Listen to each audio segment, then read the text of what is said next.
My name is Jenise Wamble. My major is communications, and I attend Towson University. In May of 2013, I decided to transition into natural hair because I was curious about what my hair type was and how long I could get it in its natural state. And so May of 2013 was my last perm, and I transitioned for a year and a half before I cut off all my permed ends October 26, 2014. Transitioning wasn't that difficult for me. I wore a lot of weave, a lot of protective style, so a lot of braids, Marley twists, cynicallys, things like that.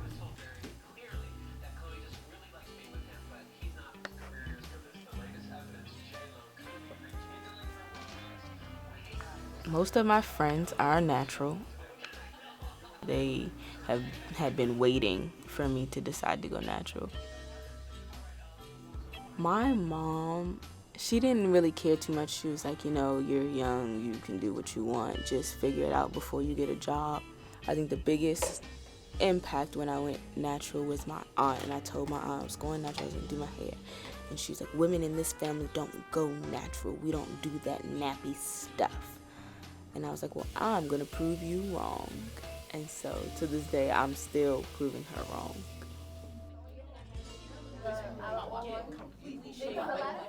I am the president of Towson's Naturalistas. I have been president for one semester. Our organization is here to promote a sense of pride in one's natural hair, whether it be male, female, African American, Caucasian, regardless. Culture, maintenance, different stereotypes, and the overall natural hair journey.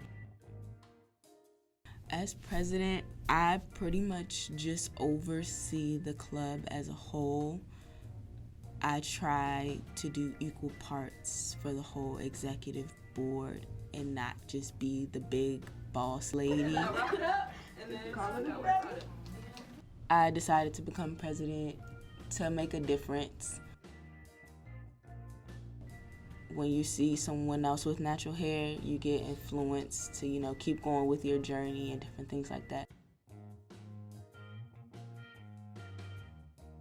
The point of me becoming president was for someone to relate to my journey, the whole I transitioned for longer than usual, and now that I'm actually going through it, so they can relate.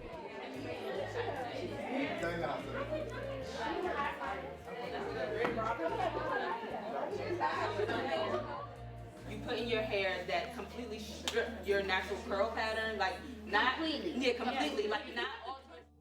My ultimate goal for the club would be to have a community where people can come and talk about the stereotypes and the different cultures of natural hair and be able to encourage one another. Saying women do this just to emulate people is too simplified. You have to look at all the social reasons that go into why we wear our hair the way we do and how it's perceived by others, because that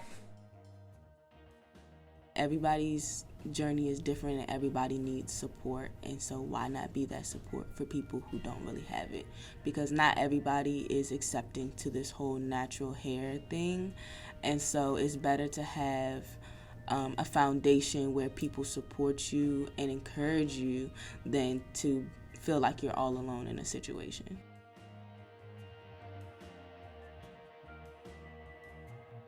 I think that natural hair helps build confidence because it takes a certain boldness, a certain confidence to be able to wear your hair in the natural state it's in and not care what other people think. I was like stressing out because my hair was not looking like how it's supposed to be. I was like, they're not gonna hire me because my hair is like all wild and out and everything. Then she got hired.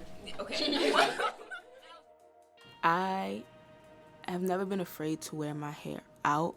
However, being in Naturalistas and just talking to the board members and the different members of the club, it just helps with different styles so that on days when I don't feel as pretty as I want to, or I think that my hair doesn't look as good as I want it to, getting their trial and errors really helps with my confidence and being able to step out the house and being like, I don't really care what other people think, or I don't care if they stare at me or anything like that, because I know that I'm beautiful and I accept it.